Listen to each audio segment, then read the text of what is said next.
but of the same style he remembered, ornately carved wood, padded with leather, the kind you might have seen in the ruling homes during the imperial years.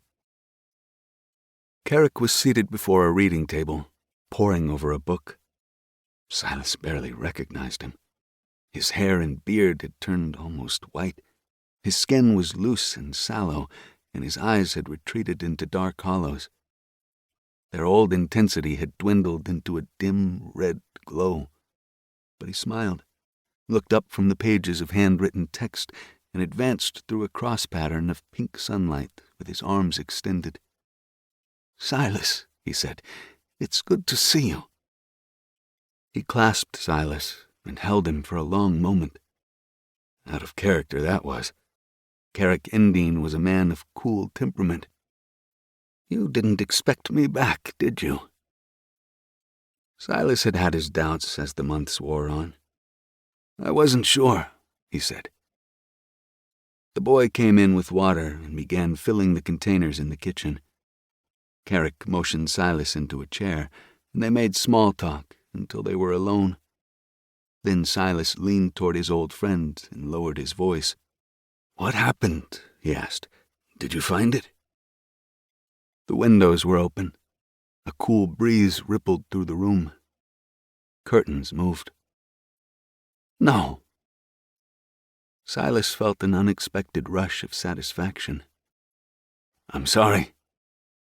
"I don't think it exists." "You mean your information was wrong, and you don't know where it is?" "I mean, I don't think it exists."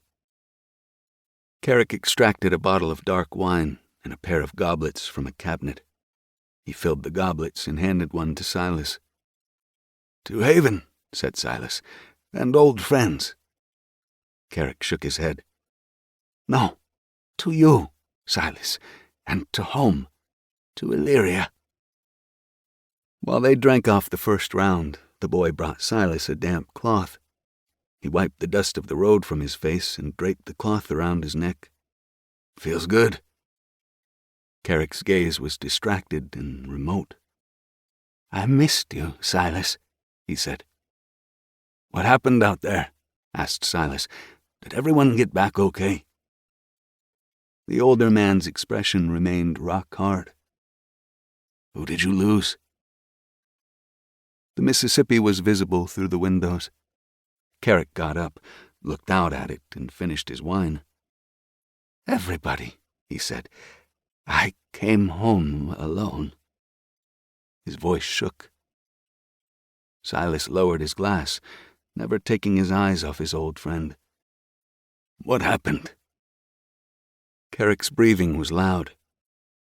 "2 drowned in a river, others dead from exposure, disease, bad luck." His eyes slid shut. "All to no purpose. You were right." A flatboat came into view. It navigated carefully into a wing channel on the west side of the ruined bridge. Its deck was piled high with wooden containers. Silas swallowed his own disappointment. It was true he had maintained stoutly that Haven was mythical, that the expedition was an exercise in fantasy, but part of him had hoped to be proved wrong. Indeed, he had lain at night dreaming how it would be if Abraham Polk's treasures actually existed, what it would mean to find a history of the Roadmakers, to learn something about the race that had built the great cities and highways, what they had dreamed of, and perhaps even to recover an account of the plague days. 11 dead.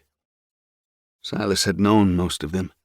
The guide, Landon Shea, Keir, Tori, and Mira from the Imperium, Erin Milana, the artist, Shola Kobai, the daredevil ex-princess from Masondick. There was Random Iverton, a former military officer turned adventurer, and the scholar Axel from the academy at Far Road, and Chris Lucchese, the survival expert. And 2 whom Silas had not known, save to shake their hands as they set out on rain-damped River Road and headed into the wilderness. Only the leader survived. He looked at Carrick and knew his old friend was